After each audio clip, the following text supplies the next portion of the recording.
Hello everyone, welcome back to the Tara IAS think Tara. So ఈరోజు మన యొక్క అభ్యాసన సెషన్లో మనం GS1 టాపిక్ని ఇన్ డీటెయిల్గా కవర్ చేస్తున్నాము. So before starting the session, let us know briefly about the Abhyasana programme. This Abhyasana programme is a daily mains answer writing series for the UPSC aspirants. ఎవరైతే UPSC మెయిన్స్కి ప్రిపేర్ అవుతున్నటువంటి అభ్యర్థులు ఉన్నారో వారి కోసం ఈ యొక్క అభ్యాసన ప్రోగ్రామ్ అనేది ప్రత్యేకంగా రూపొందించబడింది. అండ్ ఈ ప్రోగ్రాంలో ప్రతిరోజు కూడా మనం మండే నుంచి సాటర్డే వరకు మనం GS1 టాపిక్ దగ్గర నుంచి almost all current affairs topic వరకు ప్రతి టాపిక్ని ఇన్ డీటెయిల్గా కవర్ చేయడంతో పాటు ఆన్సర్ ఎక్స్ప్లెనేషన్ అనేది మీకు టైమ్లీ బేస్డ్ మేనర్లో ప్రొవైడ్ చేయడం జరుగుతుంది. మార్నింగ్ మనకి 9 AM కల్లా క్వశ్చన్ని మనం అప్లోడ్ చేసినట్టయితే ఈవినింగ్ 5 PM కల్లా డీటెయిల్డ్ ఆన్సర్ డిస్కషన్ అనేది కూడా మనకు తారాయస్ యూట్యూబ్ ఛానల్లో ప్రొవైడ్ చేయడం జరుగుతుంది. ఇంకా ఎవరైతే మన వీడియోస్ చూసినటువంటి అభ్యర్థులు ఉన్నారో వాళ్ళందరూ కూడా మన యొక్క తారాయస్ ఛానల్ని సబ్స్క్రైబ్ చేసుకున్నట్టయితే ఏ ఒక్క వీడియో కూడా మీరు మిస్ కాకుండా చూడాలనుకుంటే వెంటనే మన యొక్క అభ్యాసన ప్రోగ్రామ్ మీరు సబ్స్క్రైబ్ చేసుకోండి. ప్రతిరోజు కూడా క్వశ్చన్ అనేది మీకు ప్రొవైడ్ చేస్తాము. అండ్ ఈవినింగ్ 5 PM కల్లా ఆన్సర్ డిస్కషన్ ఉంటుంది కాబట్టి meanwhile you can able to write the answers and send us.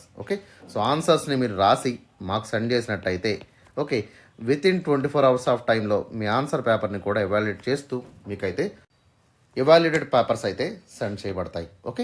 Kindly subscribe the programme. ఖచ్చితంగా ప్రోగ్రామ్ సబ్స్క్రైబ్ చేసుకోండి. One of the best programmes in the Telugu states అనేది నేను ఖచ్చితంగా చెప్పగలను. Why I strongly recommended the Abhyasana programme means it will able to transform your answer writing skill ability. ప్రతి ఒక్కరు కూడా answers రాద్దామని అనుకుంటారు, బట్ ఒక స్ట్రక్చరైజ్డ్ అప్రోచ్లో వాళ్ళ ఆన్సర్స్ రాయలేకపోతూ ఉంటారు. అట్లాంటి దానికి ఒక పర్ఫెక్ట్ సొల్యూషన్ కింద మీకు ఈ యొక్క అభ్యాసన ప్రోగ్రామ్ అనేది ఖచ్చితంగా ఉపయోగపడుతుందమ్మా. This programme has 4 steps ultimately. ప్రతిరోజు కూడా మార్నింగ్ మేము ఆల్ అవర్ ఛానల్స్ ఏవైతే టెలిగ్రామ్ ఛానల్ కానివ్వండి, యూట్యూబ్ ఛానల్ కానివ్వండి, అదేవిధంగా ఇన్స్టాగ్రామ్ ఏదైతే ఉంటుందో వాటిలో క్వశ్చన్ని మనం పోస్ట్ చేయడం జరుగుతుంది. అండ్ దాన్ని మీరు చదివి విత్ ఇన్ 12 PM అంటే మధ్యాహ్నం 12 గంటల లోపు ఆన్సర్స్ మీరు రాసినట్టయితే ఆన్సర్స్ రాసేటప్పుడు మీ యొక్క నేమ్, ఆ రోజున్న డేట్, ఏ పేపర్ రాస్తున్నారో అవన్నీ కూడా ఆన్సర్ టు abhyasana@gmail.com అనేటువంటి మెయిల్కి మీరు సెండ్ చేసినట్టయితే విత్ ఇన్ 24 hours ఆ యొక్క ఆన్సర్ ఎవరైతే రాస్తున్నారో వాళ్ళకి కంప్లీట్గా personalised as well as detailed feedback అనేది విత్ ఇన్ 24 hours ఆఫ్ టైంలో ప్రొవైడ్ చేయడం జరుగుతుంది. And at the same time ఎవరైతే ఫ్యాకల్టీ ఉంటారో ఫ్యాకల్టీ మెంబర్స్ ద్వారా కంప్లీట్ అండ్ డీటెయిల్డ్ ఎక్స్ప్లెనేషన్ అనేది అదే రోజు ఈవినింగ్ 4 PM కల్లా మనకు తారాయస్ యూట్యూబ్ ఛానల్లో అప్లోడ్ చేయబడుతుందమ్మా. This is the way the cycle of Abhyasana will proceed from Monday to Saturday. Sunday మనకు ఎటువంటి సెషన్ ఉండదు. ఇంకా ఎవరైతే మనకు అభ్యాసన ప్రోగ్రామ్ని సబ్స్క్రైబ్ చేసుకోలేదో వెంటనే తారాయస్ యూట్యూబ్ ఛానల్కి వెళ్ళి అభ్యాసన ప్రోగ్రామ్ని వెంటనే సబ్స్క్రైబ్ చేసుకోండి. One of the best programme. It will able to improve your answer writing in a very very short time. Now let us move to the question of the day. ఈరోజు మనకి Monday కదమ్మా. Monday మన యొక్క schedule ప్రకారం GS1 టాపిక్లో ఉన్నటువంటి క్వశ్చన్ని మనం డీల్ చేస్తాము. According to the GS1 we are selected the topic from geography నుంచి మనం టాపిక్ని అయితే సెలెక్ట్ చేసుకోవడం జరిగింది. Now let us see the question. Assess the impact of global warming on the coral life system with examples. ఒకసారి question మీరు గమనించినట్టయితే they are asking with the keyword called assess చేయమంటున్నారు. దేన్ని అసెస్ చేయమంటున్నారు? They are asking the assessment of impact of global warming. Global warming వల్ల వచ్చేటువంటి impacts ఏంటో మనం చూడాలి. What kind of negative impacts are especially happening from the global warming and also any kind of other impacts ఏవైతే ఉన్నాయో వాటినన్నింటినీ కూడా mention చేస్తూ impact of global warming on the coral life system. అంటే ఇక్కడ గ్లోబల్ వార్మింగ్ వల్ల మనకి మల్టిపుల్ కైండ్ ఆఫ్ ఇంపాక్ట్స్ ఉంటాయి, but they are not asking that. They are asking about the coral life system. Corals మీద ఎటువంటి ఇంపాక్ట్ అనేది గ్లోబల్ వార్మింగ్ నుంచి వస్తుంది, ఎలా పడుతుంది అనేటువంటి విషయాన్ని మనం సూటబుల్ ఎగ్జాంపుల్స్ ద్వారా క్వశ్చన్ని మనం అసెస్ చేయాల్సి ఉంటుంది. క్వశ్చన్ ఇక్కడ మనకి 10 మార్కుల ప్రశ్నగా అడిగారు. 10 మార్కుల ప్రశ్న ఎప్పుడు ఇచ్చినా కూడా you need to right with in 150 words, 150 పదాల్లో మీరు రాయాల్సి ఉంటుంది. And not more than 7 to 8 minutes, 7 నుంచి 8 నిమిషాల లోపే మీరు ఆన్సర్ని ఫినిష్ చేయాల్సి ఉంటుందమ్మా. సపోజ్ మనకి 15 మార్కర్ క్వశ్చన్ ఇచ్చారనుకోండి. You need to right with in 250 word limit, 250 పదాల మించి రాయకూడదు. 11 to 12 minutes లోపు మీరు ఆన్సర్ని ఫినిష్ చేయాల్సి ఉంటుంది. So that is way you need to approach the question. Okay, so క్వశ్చన్ని మనం అర్థం చేసుకున్నాము. Now let us see the answer discussion. So answer డిస్కషన్ని ఎట్లా మనం రాయాలి, so what kind of approach we need to follow to write this question. Okay, so ఇక్కడ మనకి ఉన్నటువంటి కీవర్డ్ ఏంటమ్మా, they are asking about the global warming. So global వార్మింగ్ని మనం హైలైట్ చేస్తూ so explain the significance of global warming or impact of global warming గురించి మనం రాయొచ్చు. So that is a one kind of way of introduction. But ఇక్కడ question దేని గురించి అడుగుతున్నారు, they are asking about the coral life system కాబట్టి so we need to talk about the significance of coral reefs. So coral reefs అనేవి ఎందుకు important, ఎందుకు మనకి అంత వైటల్ ఎకోసిస్టమ్స్ కింద కోరల్స్ అనేవి మనకి ఉన్నాయి, కోరల్ లీఫ్ యొక్క ఇంపార్టెన్స్ని మనం సిగ్నిఫై చేస్తూ 3 to 4 లైన్స్లో బ్రీఫ్గా ఇంట్రడక్షన్ ఇస్తే సరిపోతుంది. Okay, so coming to the basic introduction of this topic, so we need to talk about the corals. So coral reefs are nothing but these are the rain forest of the sea అనేటువంటి పేరుతో మనం పిలుస్తాము. And they support almost all 25% of biodiversity in the entire marine areas and they have so much of ecological importance as well as economic importance in this particular context. So economic importance అనేది ఉంది, అదేవిధంగా ecological importance అనేది ఉంది. So mostly they will aid in the tourism industry, fisheries and also acts as a barrier in the disaster times, especially cyclone టైమ్స్లో ఒక barrier కింద ఇవి act చేస్తూ ఉంటాయి. దాంతోపాటు it will able to restore the ecological balance, also ecological బ్యాలెన్స్కి కూడా support చేస్తుంది and also it will promote the biodiversity. Okay, so వీటినన్నింటినీ కూడా బ్రీఫ్గా మీరు 3 to 4 లైన్స్లో ఇంట్రడక్షన్లో రాస్తే సరిపోతుంది. Okay, so now coming to the important aspect of the answer, that is the body of the answer. So body of the ఆన్సర్లో మనకి ఇచ్చినటువంటి డిమాండ్ ఏంటో మనం చూసినట్టయితే so they are talking about the assess the impact of global warming on the coral life system with examples. Okay, so we need to talk about the adverse impacts of global warming on these coral reefs. ఏ విధంగా మనకి coral లీఫ్స్ని global warming అనేటువంటి phenomenon ఎలా damage చేస్తుంది అనేటువంటి విషయాన్ని మనం చూద్దాం. So we need to cover multiple aspects of this particular impact. Okay, so first one is the coral bleaching. So what do you mean by the coral bleaching? Bleach అంటే ఏంటమ్మా, so especially the corals are very very colourful animals. So చాలా కలర్ఫుల్గా మనకు కనబడుతూ ఉంటాయి. So మీరు చూసే ఉంటారు, corals are very very spectacular to see. So multiple కలర్స్లో మనకి కనబడుతూ ఉంటాయి. సో అట్లాంటి కోరల్స్ అన్నీ కూడా తన యొక్క కలర్ని కోల్పోయి ఓకే సో పేల్గా లేదా వైటిష్ కలర్లోకి మారిపోవడాన్ని మనం కోరల్ బ్లీచింగ్ అంటాం. Okay, that means they were losing the colour, they were losing the coral animal inside, only we can see the calcium carbonate shell. So calcium carbonate shell మాత్రమే మనకు కనబడుతుంది. లోపల ఉన్నటువంటి కోరల్ యానిమల్ ఏదైతే ఉందో that is called the zooxanthellae, that is nothing but it's a kind of algae. So this algae left the corals. So చూడ్డానికి అంతా కూడా పాలిపోయినట్టు పేల్ కలర్లో మనకి ఆ కోరల్స్ అంతా కూడా కనబడుతూ ఉంటాయి. దీన్నే మనం కోరల్ బ్లీచింగ్ అంటాం. Okay, so recently coral bleaching happened in the one of the great barrier of Australia. So ఆస్ట్రేలియాలో ఉన్నటువంటి గ్రేట్ బ్యారియర్ రీఫ్ ఏదైతే ఉందో సో దీనిలో మనకి మోస్ట్ ఆఫ్ ద ఏరియా అంతా కూడా కోరల్ బ్లీచ్కి గురి కాబడింది. But recent efforts made by the Australian government, okay, so they slowly rejuvenate this barrier reef again. Okay, అక్కడ ఉన్నటువంటి కోరల్ బ్లీచింగ్ నుంచి మళ్ళీ కోరల్స్ని కాపాడుకొని రెజ్యూనేట్ చేస్తున్నటువంటి పరిస్థితిని మనం చూడొచ్చు. Okay, so all these are happening because of the global warming. So ఆస్ట్రేలియాలోనే కాదు మిగతా ప్రాంతాల్లో కూడా మనకి ఎక్కువగా కోరల్ బ్లీచింగ్ అనేటువంటి ఫినామినన్ జరుగుతుంది. ఈవెన్ లక్షద్వీప్, అండమాన్లో కూడా మనకి ఏ కైండ్ ఆఫ్ కోరల్ బ్లీచింగ్ని మనం చూస్తున్నాము. ఓకే, సో ఇదంతా కూడా ఎందుకు జరుగుతున్నామో because of excessive warming of the ocean climate. ఎందుకంటే ఈ కోరల్స్ అనేవి very very sensitive, they are heat sensitive animals కాబట్టి so slightest change of temperature changes ఉన్నప్పటికీ కూడా ఏమవుతాయేమో so they will lose the colours and they will turn in to pale or whitish colour. Okay, so దాన్నే మనం coral bleaching అనేటువంటి పేరుతో చెప్తాం. And one more important fact ఏంటంటే దాదాపుగా 1995 నుంచి మనం తీసుకున్నట్టయితే so 50% of the coral animals అనేవి బ్లీచింగ్కి గురి కాబడ్డాయి అనేటువంటి విషయాన్ని కూడా మనం అక్కడ స్పష్టంగా అర్థం చేసుకోవాలి. Okay, so next important phenomenon we need to cover is ocean acidification. So ocean acidification is also a very very important impact because of the global warming on this coral reefs. Okay, so ocean acidification ante enti, as the name suggesting that the ocean is getting acidic in nature.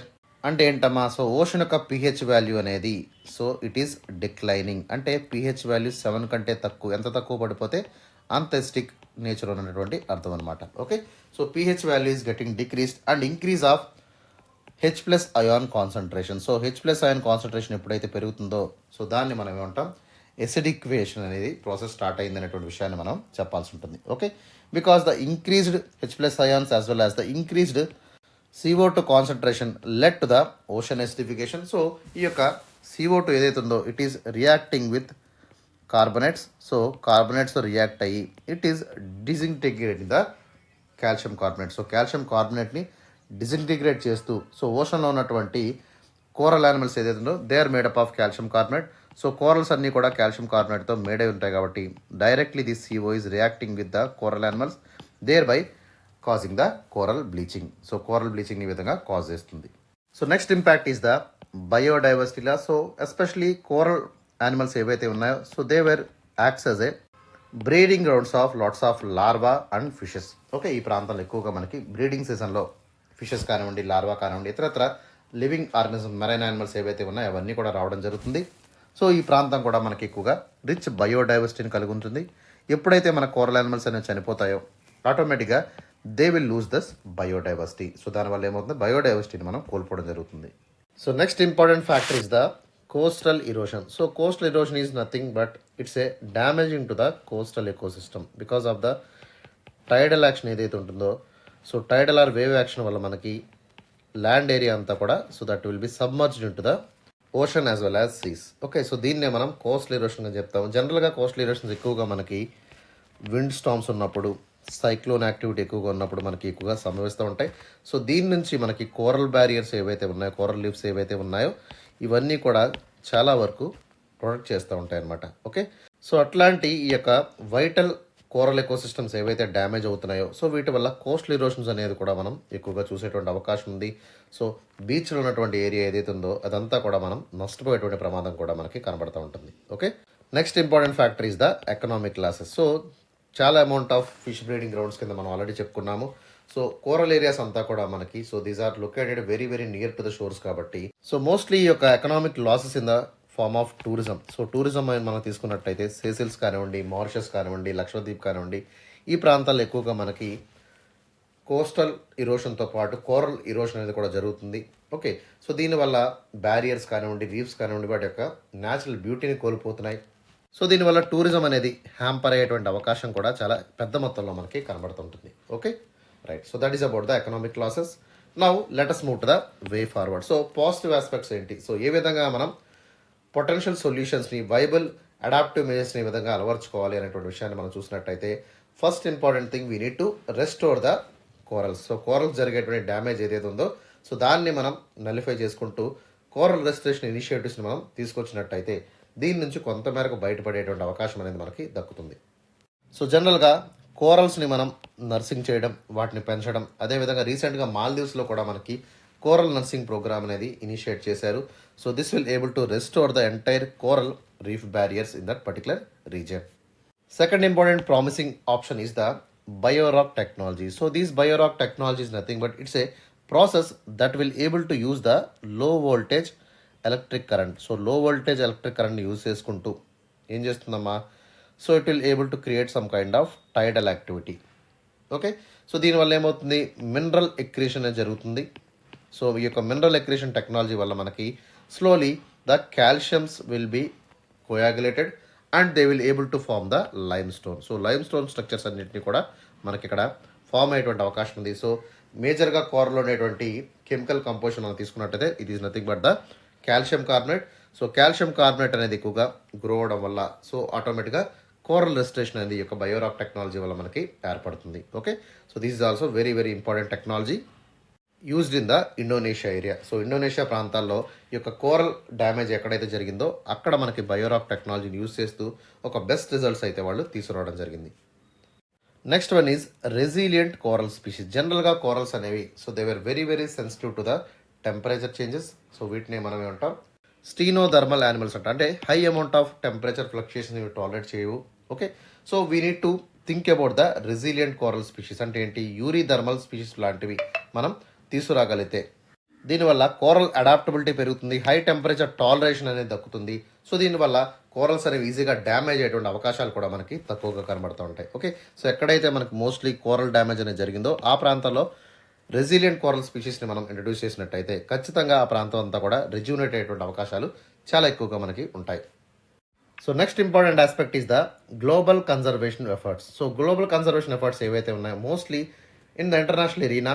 So there is a popular programme called south east Asian coral triangle అనేటువంటి ఇనిషియేటివ్ని south east Asian nations launch చేసుకోవడం జరిగింది in order to improve the coral బయోడైవర్సిటీని improve చేయడానికి ఈ ప్రోగ్రామ్ని అయితే తీసుకురావడం జరిగింది. సో అదేవిధంగా ఇంటర్నేషనల్ కోరల్ రిలీఫ్ ఇనిషియేటివ్ని కూడా సో వేరు దేశాలు కలిపి తీసుకురావడం జరిగింది.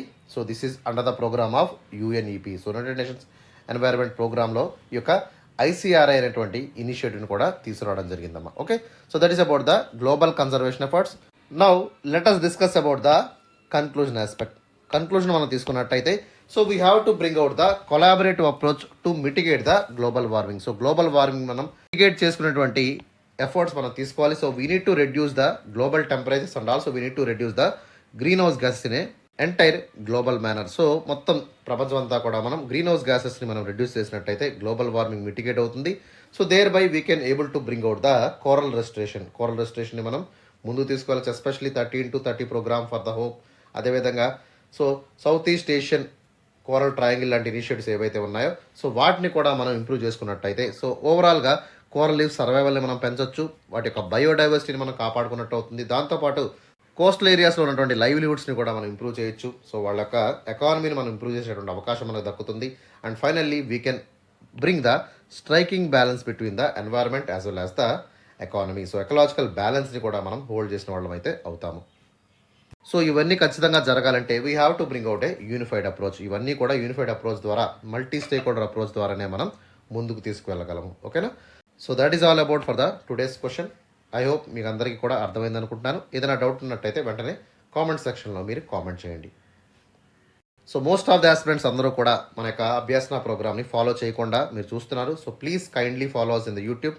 సో ఏ రోజు కూడా అభ్యాసన ప్రోగ్రామ్ మిస్ కాకుండా మీరు చూడాలనుకుంటే సో ఖచ్చితంగా మన ఛానల్ సబ్స్క్రైబ్ చేసుకోండి. అదేవిధంగా సో మీకు ఏదైనా వీడియోలో డౌట్ ఉన్నట్టయితే వెంటనే కామెంట్ సెక్షన్లో కామెంట్ చేయండి. So within 24 hours of time so మీ క్వైరీ ఏదన్నా కూడా నేను 24 hours రిప్లై ఇస్తాను.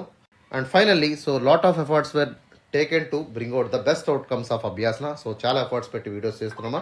So please give a like to my video and share our videos to the needy. ఎవరైతే అవసరం ఉంటుందో వాళ్ళందరికీ కూడా వీడియోస్ని షేర్ చేయండి. Okay, so that's all for today. Have a great day.